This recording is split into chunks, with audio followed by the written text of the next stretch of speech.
एक हमारे पड़ोस के गांव में आग लगी, और जब आग लगी तो वो मुझे पहले से ही पता नहीं कैसे दिखने लगी कि कोई आग लग रही है। मुझे बड़ा आश्चर्य होता है कि हम कैसे किसी दूसरे जीव को मार करके खा सकते हैं। अपनी महत्वाकांक्षाओं के तले किसी के छोटे छोटे जीवन की आकांक्षाओं को, बिंदुओं को भी नहीं दबाना चाहिए। There is a intergalactic federation, और उस लेवल पे, गैलेक्सीज के लेवल पर ये ध्यान का काम हो रहा है, और आपस में हम गैलेक्सीज के बीच में कम्युनिकेट कर रहे हैं। और ये ध्यान की ऊर्जा जैसे जैसे बढ़ेगी, इस पृथ्वी की एनर्जी बढ़ जाएगी।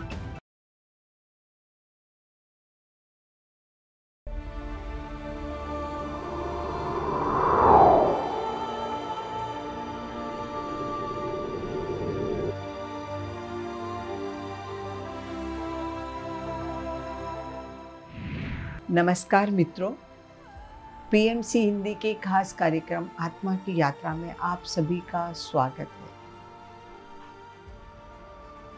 आज हम मिलेंगे सीनियर पिरामिड मास्टर निहाल जैन जी से, जो कि 2015 से पीएसएसएम के साथ जुड़े हुए हैं, और आज एक बहुत बड़ा पिरामिड का उन्होंने निर्माण भी किया है उदयपुर में, और वहीं पर वो अभी रहते हैं। उनके जीवन के अंदर एक लक्ष्य था कि हमेशा कुछ बड़ा करना है, कुछ बड़ा करना है। तो इस बड़े की चाहत में ही, और हमेशा प्रकृति के साथ जुड़े रहने की जो उनकी चाहत थी, उसकी खोज ने उनको एक नया मार्ग दिया। तो चलिए जानते हैं उन्हीं की सुंदर यात्रा को। स्वागत करते हैं निहाल जी का। स्वागत करते हैं निहाल जी आपका आत्मा की यात्रा कार्यक्रम में।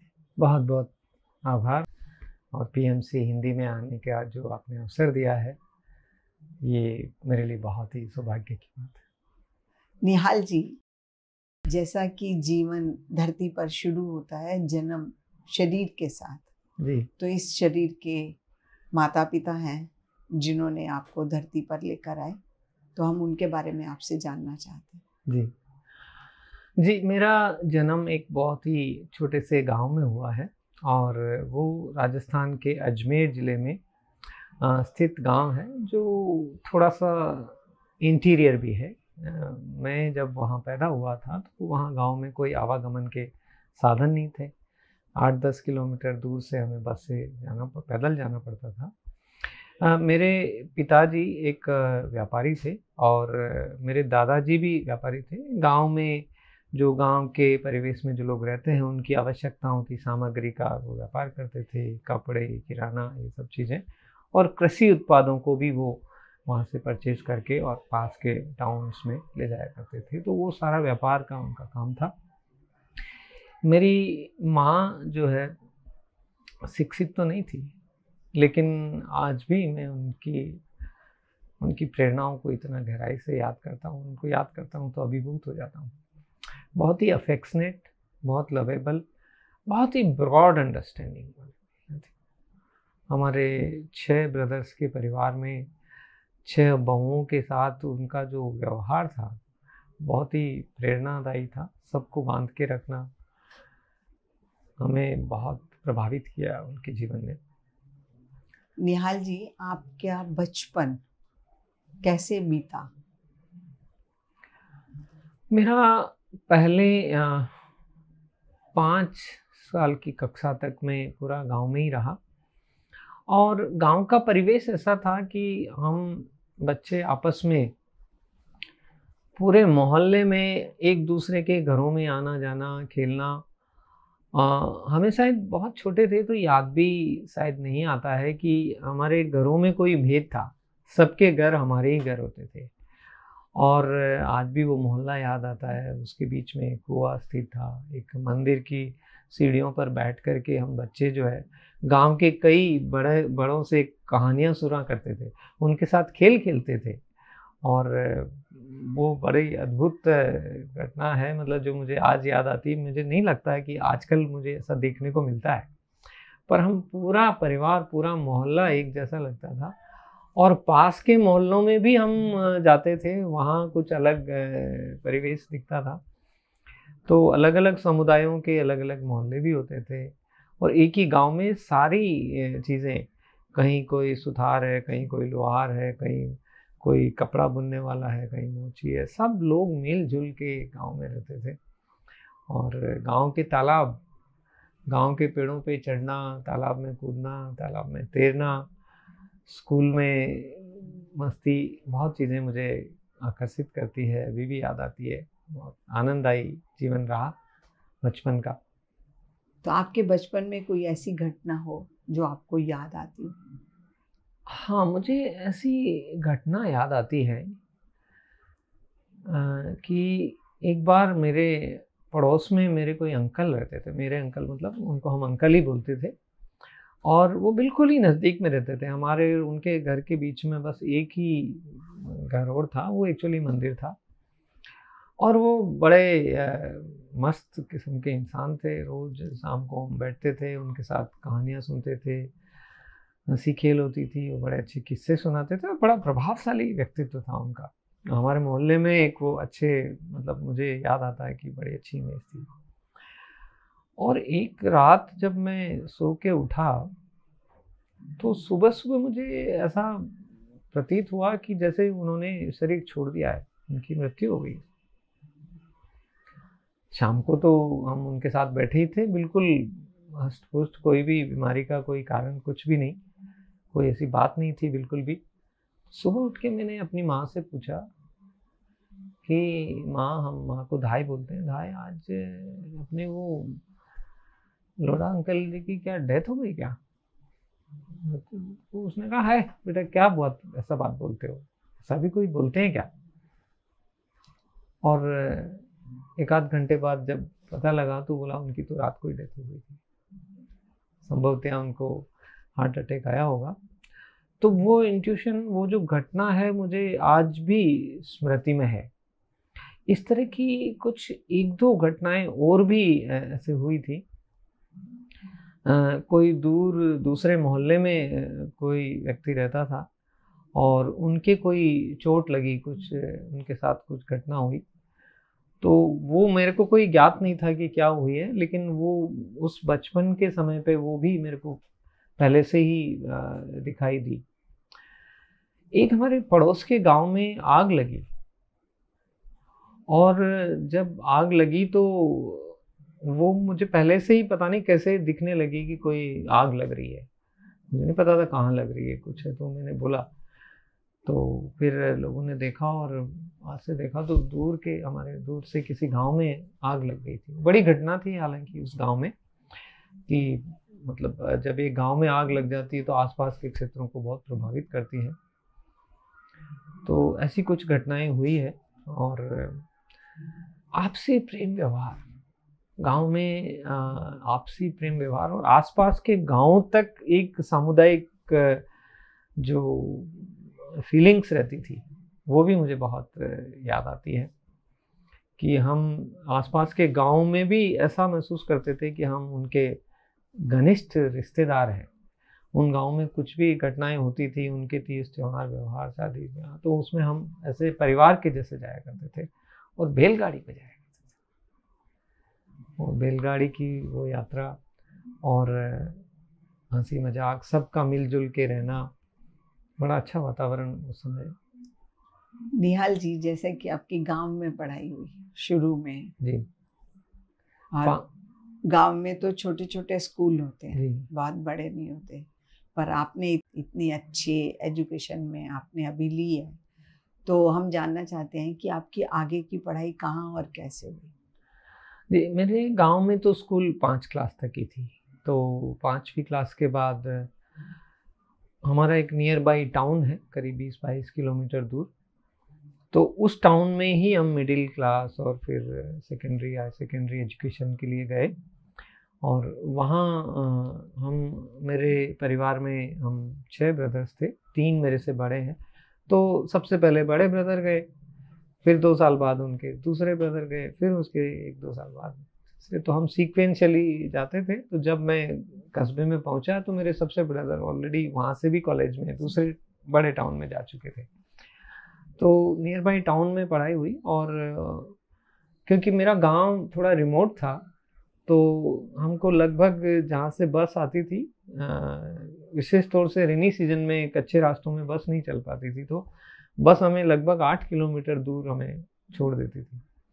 हर सप्ताह 2 सप्ताह में जब पेरेंट्स से मिलने जाते तो 7-8 किलोमीटर हमें पैदल गांव के बीच में से जाना होता था। वो भी मेरी स्मृति में बहुत बहुत महत्व ऊपर से दिखता है, मुझे आज भी याद आता है। और जो एजुकेशन मेरी टाउन में हुई उसके बाद उस दौरान एक छोटी सी घटना हुई है, उसका लिए आपके लिए कितना रिलेवेंट है, बट जब मैं गांव में जाता था अपने बस से उतर करके, और जब गांव में पैदल जाता था अपने, तो रास्ते में मुझे इतने सारे किसानों के खेत और सब किसान काम करते हुए, मेहनत करते हुए दिखते थे। तो मेरे मन में बड़े भाव आते थे कि गांव के पृष्ठभूमि का विकास करना, कृषि का विकास करना एक बहुत महत्वपूर्ण काम लगता है। और मेरे मन में उसी समय दृढ़ता बन गई कि मुझे आगे जो पढ़ाई करनी है वो गांव के लिए, कृषि के लिए करनी है। तो मैंने जब स्कूल में मुझे विषय चुनने का अवसर आया, मैं स्कूल के टॉप 2-3 बच्चों में से था। मेरे को कोई भी विषय जो मेरी इच्छा से चाहता मैं वो मिलता। मेरे को मैथमेटिक्स मिलता, मेरे को साइंस मिलती, मेरे को कॉमर्स मिलता, सब आर्ट्स मिलता, सब कुछ जो भी मैं चाहता मिलता।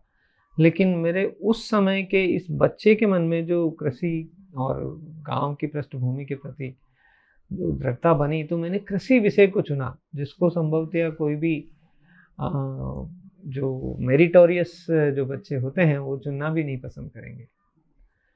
और मेरे माता पिता को कोई आपत्ति नहीं थी, उनका तो कोई ऐसा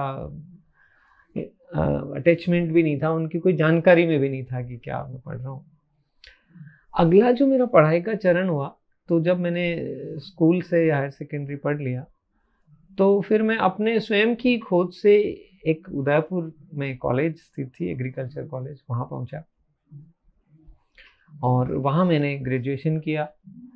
और फिर हिंदुस्तान का एक सबसे बड़ा इंस्टीट्यूट है एग्रीकल्चर के फील्ड में, भारतीय कृषि अनुसंधान संस्थान, जो दिल्ली में स्थित है, पूरे भारत भर में अकेला बड़ा इंस्टीट्यूट है और बहुत ही प्रेस्टिजियस है। उसमें एडमिशन होना बहुत बड़ी बात थी। तो वहाँ मुझे एक फेलोशिप के साथ एडमिशन मिला, वहाँ से मैंने पीएचडी किया और उसी दौरान फिर मैं भारतीय वन सेवा में चयनित होकर के और भारतीय वन सेवा में आ गया। तो आपने भारतीय वन सेवा में कितने साल अपना सेवा दी? मैंने 33 साल तक भारतीय वन सेवा में सेवा दी है और मुख्य मेरा क्षेत्र जो है राजस्थान रहा है। राजस्थान कैडर में मेरा पदस्थापन हुआ। भारतीय वन सेवा एक ऑल इंडिया सर्विस होने के नाते हम केंद्र से भी कनेक्टेड रहते हैं और केंद्र सरकार के जो पर्यावरण मंत्रालय है, वन मंत्रालय है, उनसे हमारा संबंध रहता है। पर एक इसी दौरान एक बहुत अच्छे अनुभव वाली बात हुई कि मेरे मन में भाव रहता था कुछ बड़ा करने का, कुछ विस्तार से आगे बढ़ने का। तो मैंने एक बहुत ही प्रेस्टिजियस फेलोशिप है जो अमेरिका गवर्नमेंट और कई देशों की कंट्रीज़ की गवर्नमेंट के बीच में एक्सचेंज प्रोग्राम के रूप में चलता है। तो उस प्रोग्राम में एक फेलोशिप में मैंने अप्लाई किया और बहुत ही कठिन दौर से निकलते हुए मेरा उसमें चयन हुआ और फिर मैंने अमेरिका एक विश्वविद्यालय में 1 साल पढ़ाई करी और फिर वहीं से मैं फिर खोजते खोजते मैं विश्व बैंक तक पहुंचा और विश्व बैंक में भी मैंने 1-1.5 साल काम किया। अमेरिका के विश्व बैंक में मैंने काम किया और ये मेरी वन विभाग की जो सेवा थी, 5-6 साल में सर्विस करके गया था वहाँ पे। उसके अनुभव के आधार पर मैंने वहाँ के पर्यावरण विभाग में काम किया जो डिफरेंट कंट्रीज़ के अंदर पर्यावरण सुधारने, वनों की स्थिति सुधारने के ऊपर काम करता है। और उस पर मैंने जो काम किया उसके आधार पे मैंने एक पुस्तक भी लिखी जो एक गाइड बुक है, जो कैसे वनों का मैनेजमेंट इन गवर्नमेंट्स को करना चाहिए, उसके लिए क्या सिस्टम्स बनाने चाहिए। एक बड़ा रिफॉर्मेटिव डॉक्यूमेंट है वो और वो डॉक्यूमेंट केवल ऐसा नहीं कि मेरे राजस्थान के लिए ही उपयोगी हो या केवल भारत के लिए उपयोगी हो, उसमें ऐसे सिद्धांतों को मैंने डिस्कस किया है जो पूरे विश्व में विभिन्न देशों में अप्लाई हो सकते हैं। और एक अंतर्राष्ट्रीय कार्यशाला जो विश्व बैंक ने आयोजित करी थी, उसमें 80 देशों के जो प्रतिनिधि आए थे, उनको ये पुस्तक रिसोर्स मटेरियल के रूप में वितरित भी हुई है। निहाल जी, जैसा कि आप स्टडी करके और आपका मेन मकसद जो था एग्रीकल्चर और वन विभाग, तो आपका ये जो कार्य करने का रुचि रही, उस रुचि से आपकी आत्मा ने क्या सीखा, आपने स्वयं क्या सीखा, इसके बारे में जानना चाहते हैं। हाँ, बहुत ही महत्वपूर्ण बात आप पूछ रहे हैं। मुझे बहुत गहराई से ये एहसास होने लगा कि यदि हमें इस पृथ्वी पर अपने जीवन को अनवरत, शांतिपूर्वक, सस्टेनेबली चलाना है, तो हमारी जीवन शैली को प्रकृति सम्य बनाना ही होगा। हम प्रकृति के संसाधनों का अपनी सीमित आवश्यकता से अगर बियॉन्ड उपयोग करते रहेंगे तो हमारा जीवन इस धरती पर नहीं बचेगा। और ये बहुत गहराई से ये प्रेरणा मुझे मिली, और इस प्रेरणा के फलस्वरूप मेरे जीवन में कई बदलाव आए। उदाहरण के लिए, एक तो मैं प्रकृति के सिद्धांतों को अपने जीवन में बहुत उपयोग करता हूँ, और इसके लिए बहुत काम भी करता हूँ कि आम लोग भी उपयोग करें। और थोड़ा स्पष्टता से अगर बताऊं तो प्रकृति में सभी जीव, उनको जो प्रकृति ने दिया है वैसा ही वो जीवन जीते हैं। मानव ही एक ऐसा जीव है जो प्रकृति का जो वातावरण है उसको भी नियंत्रित करके उसको बदलने की कोशिश करता है। अगर बाहर गर्मी है तो अपने आप को बंद करके कूलर, एसी जो भी बना के चलाता है। बाकी जीव तो कोई नहीं करता ऐसा। बाकी जीव तो उस गर्मी में भी अपने आप को उसके साथ एडजस्ट करता है, अपने जीवन को एडजस्ट करता है, सर्दी में भी एडजस्ट करता है। और ऐसा नहीं है कि केवल छोटे जीव ही करते हो, सारे मेमेलियन स्पीसीज जो स्तनधारी जीव है मानव के जैसे, वो भी सभी जीव एडजस्ट कर लेते हैं, लेकिन मनुष्य नहीं करता। सभी जीव वही भोजन लेते हैं जिस भोजन के लिए कुदरत ने उनको बनाया है। जो शाकाहारी जीव हैं, हम जिन जीवों से आगे बढ़े हैं, वो एप्स फैमिली से, वो सभी शाकाहारी हैं। मनुष्य भी शाकाहारी है। तो मुझे बड़ा आश्चर्य होता है कि हम कैसे किसी दूसरे जीव को मार करके खा सकते हैं, और कैसे इतनी बड़ी क्रूअल्टी, इतनी बड़ी हिंसा कर सकते हैं। मैं इसको एक कदम और आगे बढ़ाता हूँ। मैं केवल जीवों को मारने, जो बहुत ही कठोर घृणित चीज जिसको मैं कहूँगा कि किसी दूसरे जीव को मार करके खा जाना, सोचने से भी बहुत मुझे बड़ा दर्द होता है। लेकिन मैं यहाँ तक कहूँगा कि जो अन्न हम ग्रहण करते हैं उसको भी जब हम भूनते हैं, तलते हैं, रोस्ट करते हैं, मैं तो उसको भी हिंसा मानता हूँ। तो मुझे इतनी प्रेरणा मिली है, और आज से नहीं कई वर्षों से, कि मैं प्राकृतिक आहार को भी बहुत महत्व देता हूँ। पूरा आहार प्राकृतिक हो, कम से कम पकाया हुआ हो, और जितना प्रकृति समय वो हो, अंकुरित करके, स्प्राउट्स बना के, ग्रेटिंग करके, जूस बना करके, ताज़े फल, पके हुए फल लेकर के, सलाद लेकर के हम बहुत सारा काम कर सकते हैं। पकाने की आवश्यकता बहुत ही कम होती है। और मेरे घर पे पूरे एक साल में एक गैस का सिलेंडर भी खत्म नहीं होता था। और क्यों नहीं होता था कि मैं अधिकतर प्राकृतिक आहार ही लिया करता। पकाने की आवश्यकता होती नहीं, बहुत कम, कभी कोई स्टीमिंग कर लिया या कोई चीज़ को बॉयल, दलिया वगैरह ऐसा बना लिया, बाकी आवश्यकता ही नहीं होती है। मैं इसके ऊपर बहुत सारी कार्यशालाएं भी करता हूँ कि कैसे प्राकृतिक आहार हमारे जीवन को अच्छा बना सकता है, हमारे पृथ्वी तत्व को स्ट्रॉन्ग कर सकता है, हमारे शरीर की क्षमता को बढ़ा सकता है। और आज भी मुझे लोग कहते हैं कि जब तुम स्टूडेंट थे 25 साल के, लगभग जिस वजन के तुम उस समय दिखते थे, अभी भी उसी वजन के दिखते हो। मेरा कभी भी वजन 1-2 किलो से ऊपर नीचे से ज़्यादा नहीं हुआ। तो ये सब प्राकृतिक आहार और प्राकृतिक जीवन का परिणाम रहा है। और बड़ी अच्छी इम्यूनिटी रहती है, स्वास्थ्य अच्छा रहता है, हम खिले रहते हैं, एक्टिव रहते हैं। तो प्राकृतिक जीवन से एक तो मुझे ये बहुत गहराई से सीखने को मिला। दूसरा, एक बहुत बड़ा मुझे लेसन मिला कि हमें इस पर्यावरण में सस्टेनेबली जीवन जीने के लिए हमारे सभी घटकों को हमें उस तरह से ही इस्तेमाल करना चाहिए जिस तरह से वो हमें मिल रहे। जल का संचय करना, थोड़ा सा बात को मैं विस्तार दे रहा हूँ उदाहरण के रूप में, कि जो पिरामिड आश्रम हमें भी उदयपुर शहर के बीच में बना रहे हैं, उस परिसर में हमने ऐसे जल संचय के प्रयोग किए हैं, ऐसे रिचार्जिंग सिस्टम बनाए हैं कि एक बूंद भी पानी उस प्लॉट से बाहर नहीं जाएगा जब तक कि वो पूरा प्लॉट सेचुरेट नहीं हो जाए। जितना पानी बरसेगा वो सब पहले उसी में समाहित होगा। उसके लिए हमने कई सारे पॉइंट्स बनाए, और जब इतनी वर्षा हो जाए कि वो पानी पूरा प्लॉट भी भर जाए तो ही वो जा पाएगा। अक्सर लोग आजकल जो घर बनाते हैं वो ऐसे बनाते हैं कि घर का प्लिंथ लेवल रोड के लेवल से 3-4 फीट ऊपर कर देते हैं। तो जो बारिश की पहली बूंद पड़ती है और घर का आंगन पूरा पकड़, एक बूंद भी पानी गिरा तो वो बस निकल के बाहर जाए, नाले में बह के बंगाल की खाड़ी तक पहुंच जाए, लेकिन वहां धरती में नहीं जाने देते। तो मुझे बड़ा आश्चर्य होता है। मुझे ये प्रेरणा इस प्रकृति के साथ रहने से मिली कि हर तत्व को बचाना है। सूरज से हम उतनी ऊर्जा बना लेंगे कि हमारे परिसर की सारी बिजली की आवश्यकता पूर्ति हो जाए।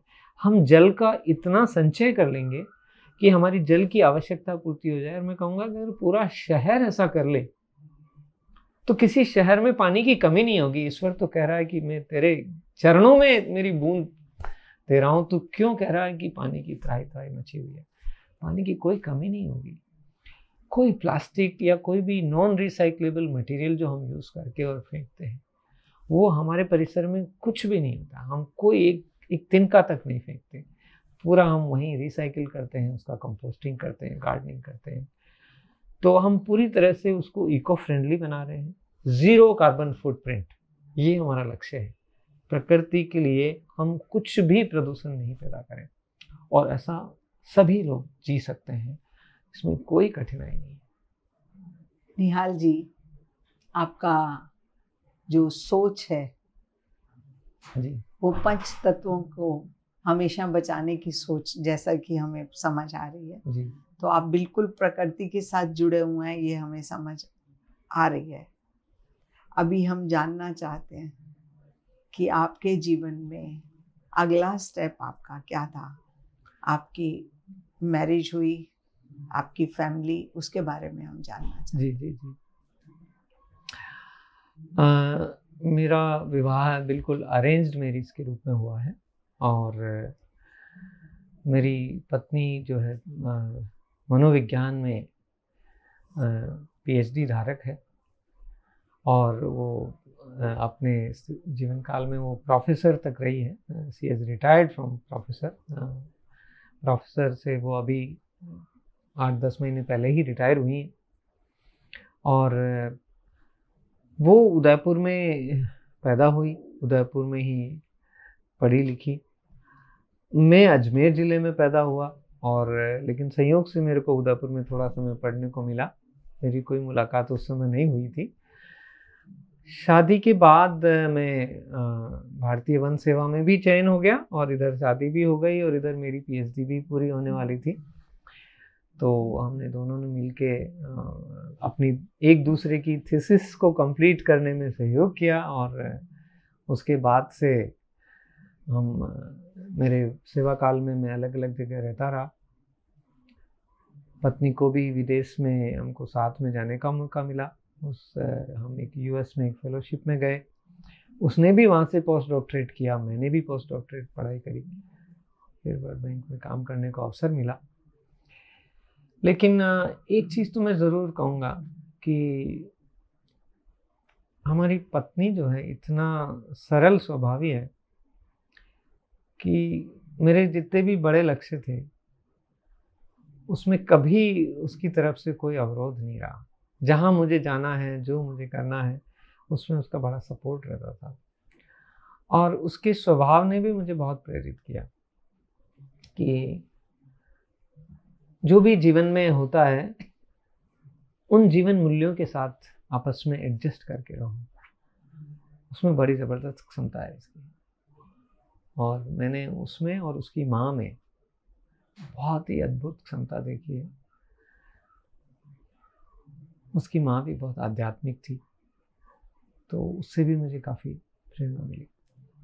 निहाल जी, जैसा कि आपका स्वभाव है, जो अभी तक हमने समझा कि हमेशा कुछ बड़ा ही करना है, जी, छोटे में हाथ नहीं रखना।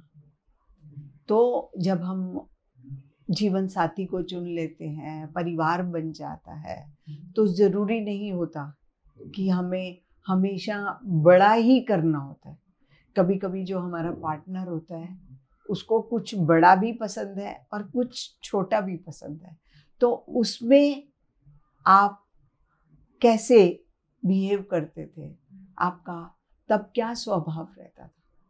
मुझे ये स्पष्टता से याद आता है कि परिवार में हमारे जो विशेष तौर से जो पत्नी का जो स्वभाव था, वो बहुत छोटी-छोटी चीज़ों पे भी बड़ा गौर करती थी। छोटी चीज़ों में ही उसका ध्यान रहता था। जैसे एक स्कूल में जॉब कर लेना। मुझे लगता था पीएचडी किया है, प्रोफ़ेसर बनी है, कोई बड़ा जॉब करे। एक बार ऐसा भी हुआ है कि अब वो कहती कि अपन चलो एक सिलाई मशीन खरीद के लाते हैं।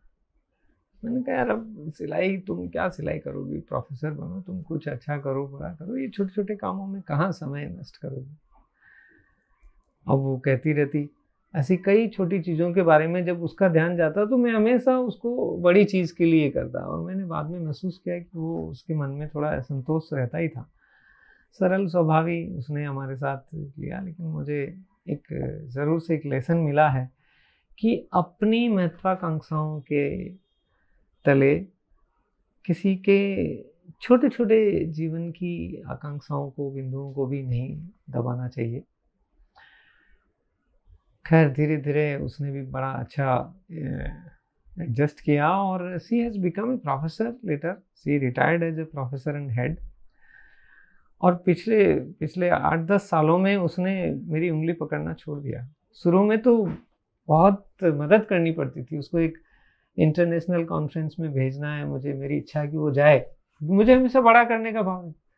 अब उसका पेपर लिखने से, कुछ करने से तो मैं थोड़ा हेल्प करता उसको छोटी छोटी चीज़ों में, ये फ्लाइट लेना, ये करना। लेकिन अब देखिए आप, इतना अच्छा लेसन मिला मुझे कि she now can travel internationally anywhere. एक बार वो साउथ अफ्रीका गई, जिस होटल में बुक किया था उसकी जगह वो दूसरी होटल में पहुंच गई, उसने वहाँ से मैनेज किया, रात भर वहाँ रही दूसरी होटल में, and she was all alone. Africa जैसी कंट्री में जहाँ हमें अकेले भेजते हुए भी डर लगता है। तो जीवन के ये जो कई बार ये है, उसको स्नेह से, प्यार से साथ लेके चलना चाहिए। ये जीवन में कभी किसी को अगर उत्साह करते करते लाएं तो वो बहुत अच्छा होता है।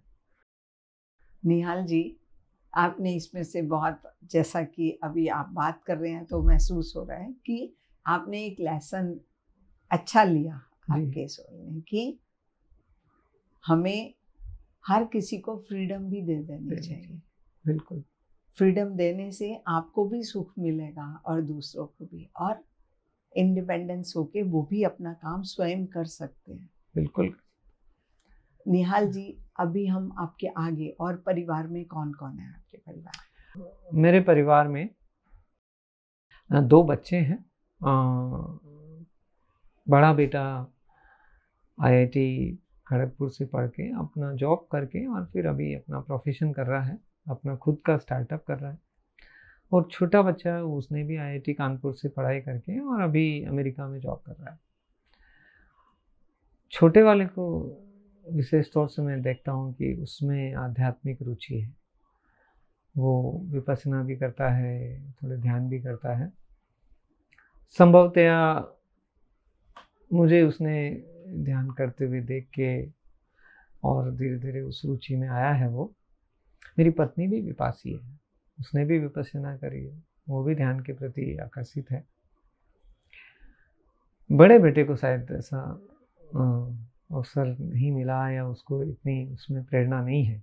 निहाल जी, वो तो हर सोल की अपनी यात्रा है, उसको क्या करना है, क्या सीखना है, कब करना है।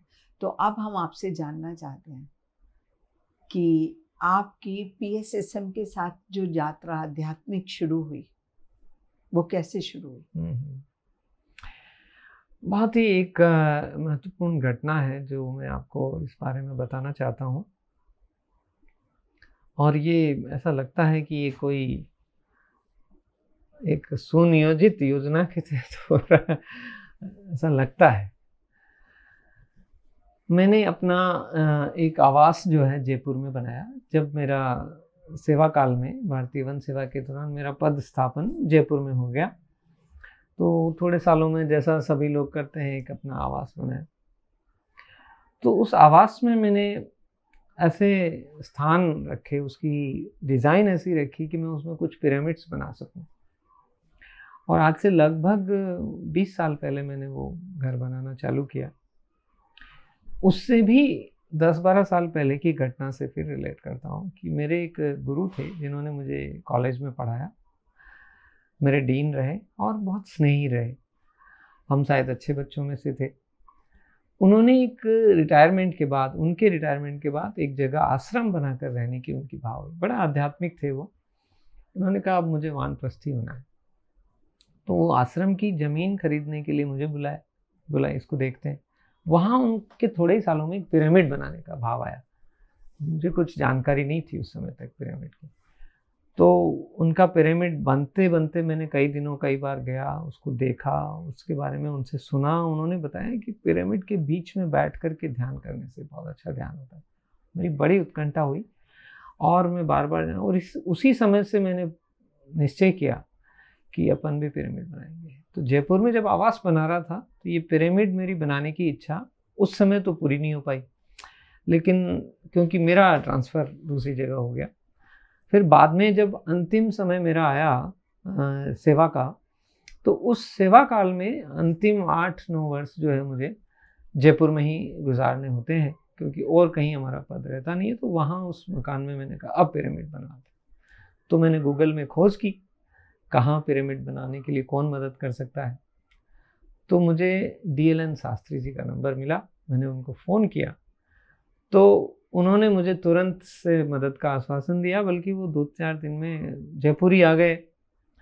फिर उन्होंने कहा आपका बहुत अच्छा हॉल है, ये है सब, आप बनाना चाहते हो, अच्छा करिए, अपन पत्री सर को बुलाते हैं। थोड़े से ही दिनों में पत्री सर वहाँ आए, कार्यशाला हुई और बहुत ही अद्भुत अनुभव हुआ मेरे को कि उस हॉल को मैंने कई सालों से बनाया हुआ। मैं कई बार कुछ प्रोग्राम जो सोशल नेचर के प्रोग्राम करने की कोशिश करता, लेकिन बहुत मुश्किल होता है कि कभी 10 लोगों को, 15 लोगों को भी इकट्ठा करना।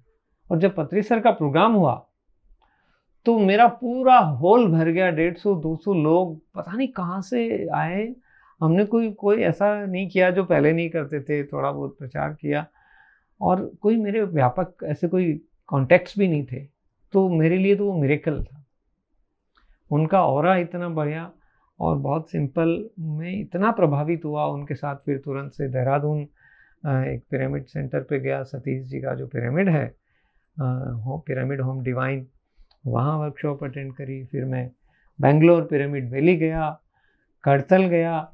1 साल में मैंने काफ़ी खोज लिया। फिर मेरा इतना लगाव हो गया कि PSSM मेरे लिए ऐसा एक अल्टीमेट मार्ग बन गया है, जो ध्यान का इतना सरल सहज मार्ग जो दिया है वो अतुलनीय है और उसने मुझे प्रभावित किया है। जबकि मेरा आध्यात्मिक जो लगाव है वो काफ़ी साल पुराना है। मैंने काफ़ी तरह के प्रोग्राम्स अटेंड किए थे पहले, लेकिन जब से मैं PSSM से जुड़ा जब से इस सहज सरल ध्यान विधि से जुड़ा, तब से मैं लगातार इसके प्रति प्रेरित हो गया। और एक और चीज़ का बीज पता नहीं कहाँ से पड़ा हुआ है कि मुझे अब पिरामिड और बनाने की भाव आती रहती है। अभी उसी कार्य में हम लगे हुए हैं। निहाल जी, आपकी जो इच्छा कि नए नए पिरामिड्स, आप हर जगह पिरामिड बनाइए, आपने अपने घर पे भी पिरामिड बनवाए, और अभी आप नया, जैसे अभी बता रहे थे कि आपने एक नया पिरामिड बनवाया जो पूरी प्रकृति के साथ, जिसमें वही पंच तत्व पूरी तरह से विद्यमान है। आपने पूरी प्रकृति को उसमें यूज किया है जी।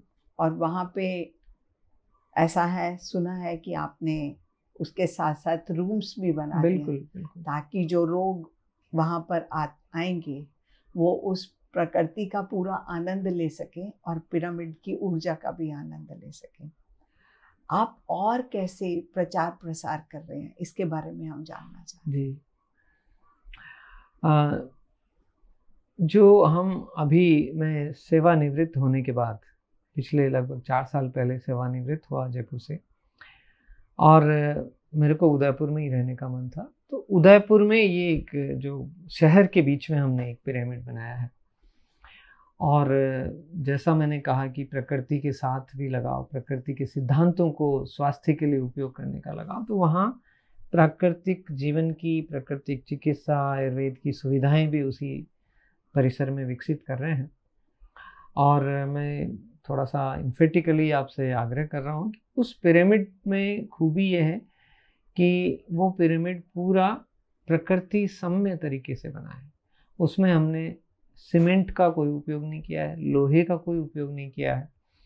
जो कुदरत ने चीज़ें बना करके हमको दी है, धरती में चूना मिलता है, धरती में पत्थर मिलते हैं, हमें उसको कोई प्रोसेस नहीं करना पड़ता। सीमेंट बनाने के लिए हम धरती का दोहन करके खदान से उसको कहीं मिट्टी को 1500-1700 डिग्री तक जलाते हैं और उसका सारे जीवंत उसकी क्षमता खत्म हो जाती है और इतना प्रदूषण होता है। उस मटेरियल को यूज़ करना हमारे लिए, प्रकृति के लिए बहुत ही घातक है। लेकिन हमने उस पिरामिड को बनाने में चूना, पत्थर और लकड़ी, बांस और घास की कुटियाओं में हम सुनते हैं कि ऋषि मुनियों ने बहुत साधनाएं करी।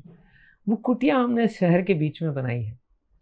और जैसा आपने पूछा कि हम प्रचार प्रसार के लिए क्या कर रहे हैं, तो हम इन सिद्धांतों के साथ उसमें प्रायोगिक कार्य करते हुए हम बहुत सारे वर्कशॉप्स कर रहे हैं।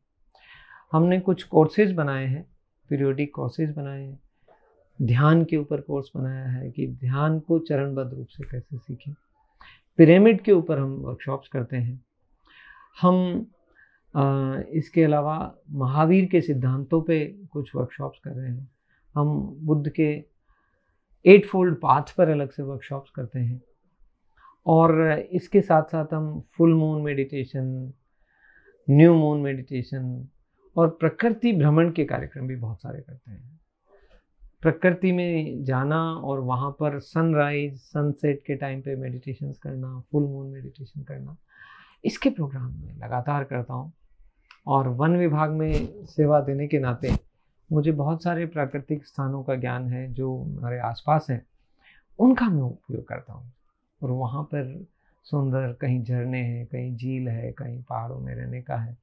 और मुझे ऐसा अवसर भी मिला कि वन विभाग में सेवा देते समय मैंने ऐसे कई स्थानों को विकसित किया जहाँ पर जाकर के हम ठहर सकते हैं। ऐसा अवसर तो शायद लोगों को मिलता है, पर मेरे को इसका बहुत विशेष अवसर मिला कि मैंने इको टूरिज्म को बहुत व्यापक तौर पे बढ़ावा दिया। न केवल उस क्षेत्र में बल्कि मुझे पूरे स्टेट का इको टूरिज्म को भी लीड करने का मौका मिला। तो ऐसे स्थानों को मैंने इस दृष्टिकोण से विकसित किया कि उसमें 30, 40, 50 लोग जाकर के रुक सकें और वहाँ पर ध्यान कर सकें, वहाँ पर सामूहिक तौर पर रह सकें। प्रकृति भ्रमण के मेरे 2 उद्देश्य रहते हैं कि एक तो हर व्यक्ति का प्रकृति से पूरी तरह से लगाव पैदा हो, वो प्रकृति को बचाने का भाव, प्रकृति के सामंजस्य बना करके रहने का भाव उसमें विकसित हो। एक तो ये मेरा उद्देश्य रहता है। दूसरा, प्रकृति में जब कोई भी जाता है और उसमें समाहित हो जाता है, उसमें इमर्ज हो जाता है, प्रकृति के साथ पूरा मिलजुल करके उसमें रहता है, तो प्रकृति उसके लिए इतना बड़ा काम कर देती है कि उसके बहुत सारे स्ट्रेसेस, टेंशन्स, उसका माइंड का ओवरलोड सब समाप्त कर देती है। उसको इतना सरल सहज बना देती है जो उसके लिए ध्यान की बहुत आसान पृष्ठभूमि तैयार कर देती है और ध्यान बहुत सहज हो जाता है।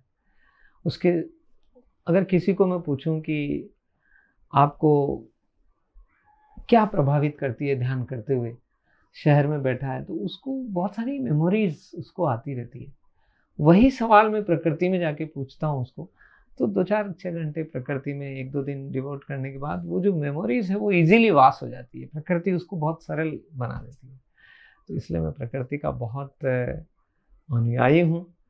मैं इस चीज़ के लिए बहुत प्रेरणा देना चाहूँगा कि हमें अगर इस मार्ग में बढ़ना है तो प्रकृति के साथ जा कर के रहें, और जो प्रकृति के साथ रहेगा वो कभी हिंसा भी नहीं कर पाएगा।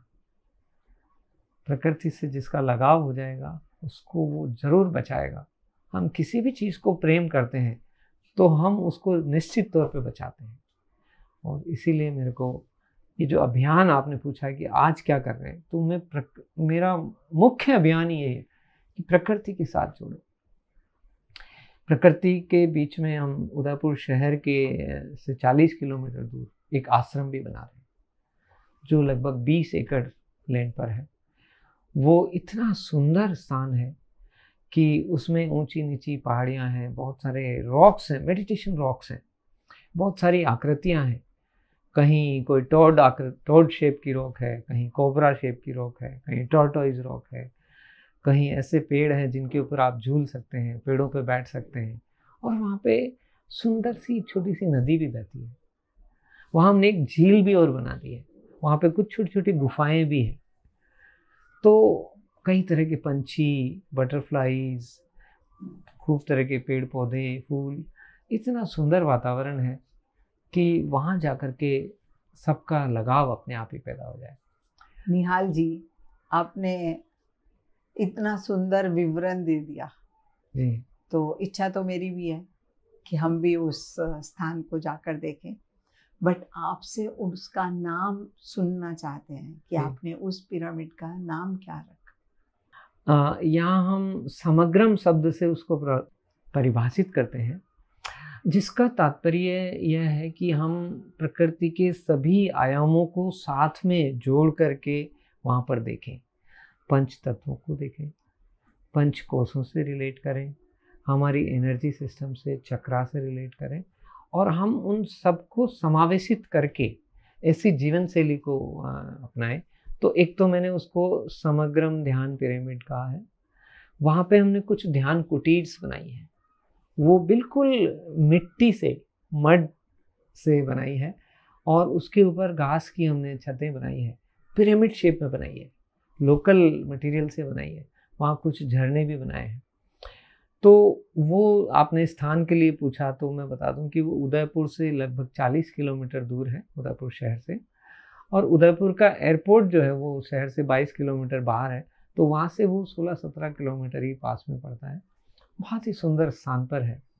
निहाल जी, आप ध्यान कर रहे थे, आप प्रकृति के साथ भी जुड़े हुए थे, और आपने जो संकल्प लिया उसमें भी आप आगे बढ़ रहे थे कि आपने पिरामिड्स भी बना दिए।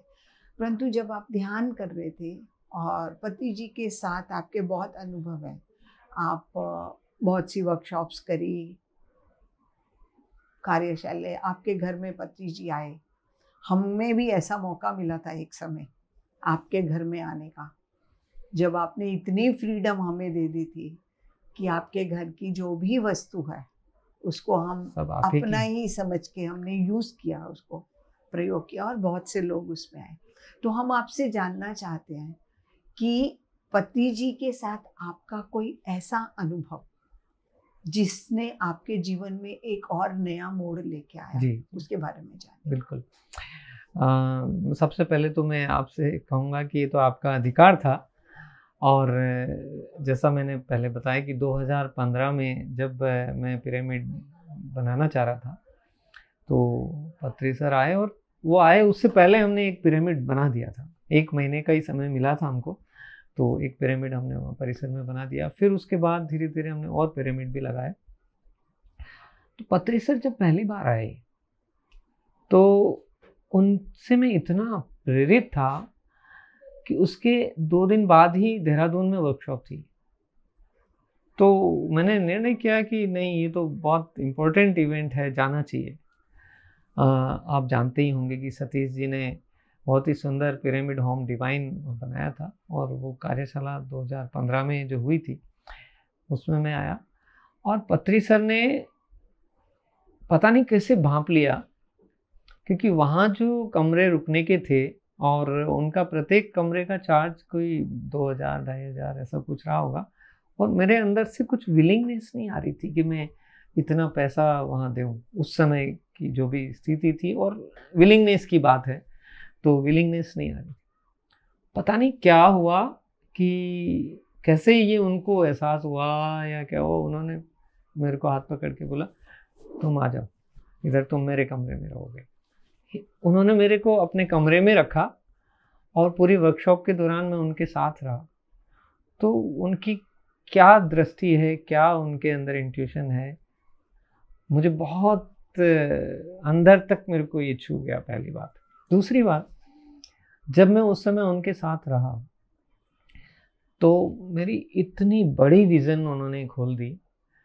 वो साथ में बैठ के चर्चा कर रहे थे, मैं था, वो थे, दोनों अकेले देहरादून में ऊपर पिरामिड में बैठे हुए। और उन्होंने कहा कि there is a intergalactic federation, और उस लेवल पे, गैलेक्सीज के लेवल पर ये ध्यान का काम हो रहा है, और आपस में हम गैलेक्सीज के बीच में कम्युनिकेट कर रहे हैं, और ये ध्यान की ऊर्जा जैसे जैसे बढ़ेगी, इस पृथ्वी की एनर्जी बढ़ जाएगी। मेरी किसी भी सीमा में भी इतना मैं कभी सोच नहीं सकता था। और जब फिर मैंने इसके बारे में सोचना चालू किया तो मुझे लगा ध्यान केवल हम अपने लिए नहीं कर रहे हैं, इस पूरी सृष्टि के लिए कर रहे हैं, इस मानव जगत के लिए कर रहे हैं, इस जीव जगत के लिए कर रहे हैं, पूरे संसार के लिए कर रहे हैं। इतना बड़ा विजन पत्री जी ने मुझे दिया। एक और घटना मुझे याद आती है कि जब मैं पत्री सर के लिए प्रोग्राम कर रहा था, तो हमारे इस परिसर में, जो जयपुर में मूल उद्देश्य ये ध्यान और आध्यात्म के काम के लिए ही बना था, और जब ये वर्कशॉप्स होने लगी तो कई सालों तक पत्री जी जब तक जयपुर आए, वही उनकी निवास स्थली थी, वही वर्कशॉप्स होती थी। एक वर्कशॉप में व्यवस्थाओं में मैं लगा रहता था, वो लोग आए, उसको ये वहाँ पानी मिलेगा, यहाँ जो भी व्यवस्थाओं में सारा मेरा अटेंशन रहता था। कोई और आने वाला है, उसको एड्रेस देना, उसका फ़ोन आ रहा है यार। पत्री जी ने हाथ पकड़ करके बिठा लिया कि स्टेज पे बैठ जाओ, कुछ नहीं, जो भी आना था आ गए, जो भी नहीं आना। फिर भी मेरा मन जाता था कि यार वहाँ कुछ दिक्कत हो रही होगी। फिर उन्होंने कहा कुछ नहीं, बस अब चुपचाप बैठ जाओ यहाँ पे, और कुछ नहीं। ही मीन्ट कि जहाँ हो वहाँ इन्वॉल्व रहो, बाकी छोड़ दो, इस यूनिवर्स पे छोड़ दो, जो होना है हो जाएगा। ये मेरी छोड़ने की जो प्रवृत्ति नहीं थी, शायद कहूँगा कि अभी भी पूरी नहीं है, लेकिन वो मेरे को बहुत स्मृति में याद आता है कि वह भाव होना चाहिए कि सरेंडर कर दो पूरी तरह से। बहुत बड़ा लेसन उनसे मैंने सीखा। और ध्यान को जितना सरलता सहजता से उन्होंने बोला है, जिस सुगम विधि से बोला है, मेरे सारे साहित्य, सारा अध्ययन एक तरफ रह गया। और ये जो प्रैक्टिकल बात थी कि ये बस आपको ये करना है, ये मार्ग है, बस ये ध्यान दो और अपने आप को विलोपित कर दो, समर्पित कर दो, इतना सहज और आसान लगा मुझे। बहुत बहुत इससे अंदर तक मेरे को इसने हिला दिया। फिर मेरे लिए बस यही एक सहज मार्ग हो गया। निहाल जी, जैसा कि PSSM का एक प्रिंसिपल है स्वाध्याय करना जी, तो आपको ऐसी कौन सी पुस्तक थी जिसने बहुत प्रभावित किया, उसके बारे में जानना चाहते हैं। देखिए, बहुत सारी पुस्तकों का मेरा कलेक्शन है। मेरे पास लगभग 2000 से अधिक पुस्तकें हैं, और उसमें बहुत सारी आध्यात्मिक पुस्तकें हैं। मेरे को एक बहुत छोटी सी एक पुस्तक है जो संत अमिताभ जी ने लिखी है। मैं थोड़ा सा उनके बारे में बता दूं। किताब बहुत छोटी सी है, कोई 25-30 पेज की इतनी सी बुक है, और उसमें बहुत कम शब्दों में लिखा हुआ है। पुस्तक का नाम है मंजिल की ओर। संत अमिताभ जी ने उसमें बड़े छोटे छोटे सूत्र दिए हैं। आराम से बैठ जाओ, शांति से बस आती जाती सांस पर ध्यान करो। 4 लाइनों में उन्होंने पूरी बात को समाप्त कर दिया। एक एक लेसन उस पुस्तक में इस तरह से दिया हुआ है कि किसी भी व्यक्ति को बहुत सरलता से समझ में आ जाएगा। उनके बारे में पहले बता दूं तो शायद इस पुस्तक का कंटेक्स्ट क्लियर हो जाएगा। संत अमिताभ एक जैन संत हुए थे और किसी आचार्य के संग में रहते थे, और संग में यानी वो मुनि बन चुके थे, और मुनि बनने के बाद उनको वहाँ का एक प्रोटोकॉल होता है, धर्म होता है जिसमें उनको रहना होता है। बड़े आचार्य हैं, उनके से चलना होता है। उसी दौरान संत अमिताभ जी को अपने खुद के मार्ग का अनुभव हुआ और उन्होंने ध्यान को गहराई से समझा, और उन्होंने उन आचार्य जी से अनुमति लेकर के वो संग छोड़ दिया और अपना खुद की 12 साल तक मौन साधना करी और वो ध्यान सिखाने में लग गए। फिर वो माउंट आबू में रह के, उनका एक आश्रम था, मैं वहाँ गया। उस पुस्तक को जो उन्होंने लिखा उसमें बड़ा सार गर्भित बातें लिखी हुई है, बहुत ही सिंपल बातें लिखी हुई है, स्टेप बाय स्टेप, कि हमारा व्यवहार में हम कैसा रखें, कैसे हमारी जीवन की आकांक्षाओं को देखें, कैसे हम पूजा पाठ पद्धति को देखें। और उन्होंने इन सब के ऊपर उठ के केवल इतना सिंपल उसको बना दिया। इतनी सी पुस्तक मैंने जब मेरे छोटे ब्रदर को दी, कोरोना में वो प्रभावित हो रखा था और बेड पे था, बोला कुछ पढ़ने के लिए, तो मैंने उसको पुस्तक दी। तो कोरोना से जब ठीक होकर के आया तो उसने कहा, ये पुस्तक जिन्होंने लिखी है मुझे इनके पास जाना है। बोला पूरा वेदों का सार इस छोटी सी पुस्तक में बहुत स्पष्टता से दिया। वो पुस्तक मुझे बहुत प्रभावित करी। उसके अतिरिक्त ऐसे बहुत सारी पुस्तकें हैं जिन्होंने मुझे छुआ है।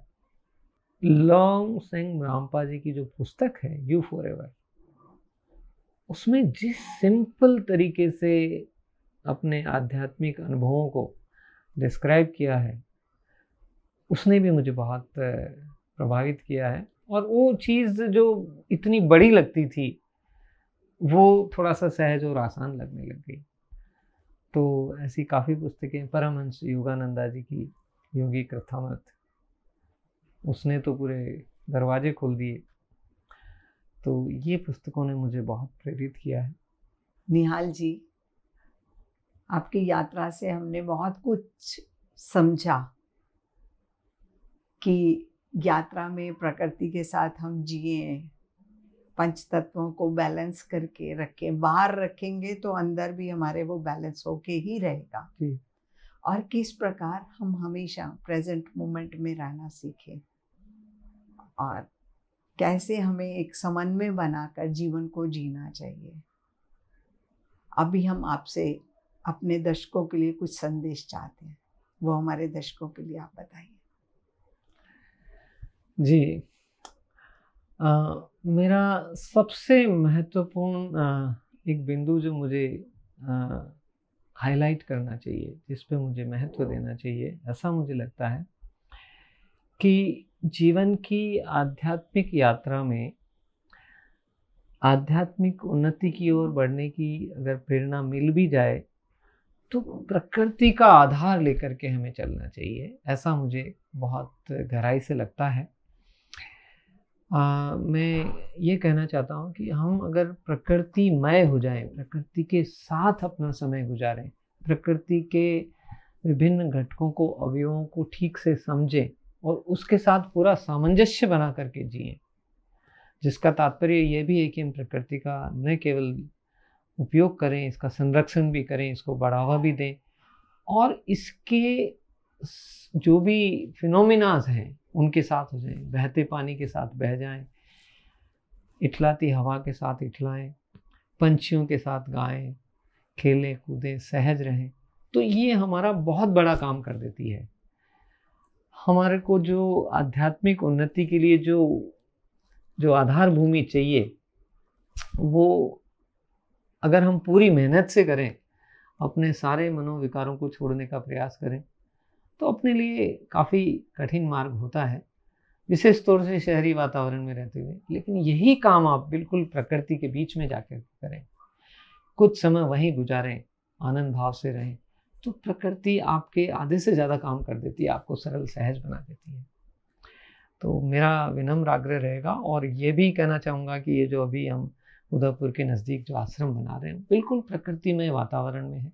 और अभी आने वाली कार्तिक पूर्णिमा 2024 को, जो 15 नवंबर को आ रही है, 15 नवंबर 2024 को हम इसका अनावरण कर रहे हैं, इसका उद्घाटन कर रहे हैं। और राम राजू सर और महेश अग्रवाल जी, कई सीनियर मास्टर्स वहाँ पर आएंगे, पूरे हिंदुस्तान भर से और भी कई विदेशों से। मैं सबको आमंत्रित करता हूँ, प्रकृति के साथ जुड़े और आध्यात्म के साथ जुड़े हैं। दो ही घटक हैं जो हमारे जीवन का आधार बन सकते हैं, प्रकृति और आध्यात्म। प्रकृति को जाने, प्रकृति के साथ हो जाएं, अपने को जाने और अपने व्यवहार के साथ हो जाएं। दो आधार भूमि में आपका पूरा जीवन का सुंदर महल खड़ा हो सकता है। बहुत बहुत आभार, बहुत बहुत धन्यवाद। निहाल जी, आपका बहुत बहुत धन्यवाद हमारे इस आत्मा की यात्रा शो में आने के लिए। Thank you. हमारी ओर से भी बहुत बहुत आभार। आपने मुझे अवसर दिया अपनी बातों को शेयर करने का और सबके सामने उपस्थित होने का। आप सबका बहुत बहुत आभार। Thank you. दर्शकों, इस यात्रा से हमें ये समझ आई कि हमें अपने जीवन में अध्यात्म को जोड़ना है, तो अध्यात्म के साथ साथ प्रकृति को भी जोड़ें। उसमें रहकर अगर हम अपने आध्यात्मिक जीवन को समझते हैं तो हमें बहुत कुछ मिलेगा। पति जी ने जैसा कि बोला, श्वास ही हमारे गुरु। तो जो वायु है वो हमारा प्राण ऊर्जा को बढ़ाता है। तो जब हम प्रकृति के साथ रहेंगे तो शुद्ध वायु के साथ हमारा समन्वय होगा। अपने जीवन को हमेशा सुखमय और सुंदर बनाने के लिए एक और बहुत बड़ा गूढ़ रहस्य है कि हमेशा प्रेजेंट मोमेंट में जो कार्य कर रहे हैं उसमें ही पूरी तरह से लगन के साथ जुड़ जाएं। आनापानसति ध्यान को अपने जीवन में अपनाएं और जीवन को सुखमय और सुंदर बनाएं। बने रहिए हमारे साथ एक नए पिरामिड मास्टर के साथ, नई आत्मा की यात्रा के साथ। तब तक के लिए आपसे आज्ञा चाहते हैं। धन्यवाद।